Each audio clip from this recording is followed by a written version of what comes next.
పరమ పవిత్రమైన స్కాంద పురాణం ప్రస్తుతం ప్రపంచంలో ఉన్న హిందువులందరికీ అంకితం చెయ్యాలి.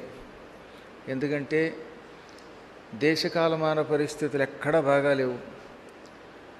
బంగ్లాదేశ్లో జరుగుతున్నటువంటి భయంకరమైన హింసను చూస్తూ ఉంటే వణుకొస్తున్నది.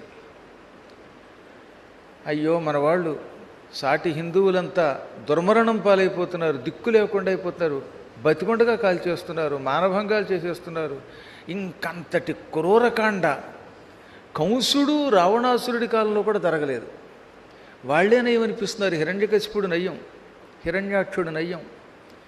ఆ వీడియోలన్నీ మా శిష్యులు చూపించి, గురువుగారు మమ్మల్ని ఏం చేయమంటారు, తట్టుకోలేకపోతున్నామని బాధపడిపోయి నాతోటి నిన్నటి నుంచి మాట్లాడుతూనే ఉన్నారు.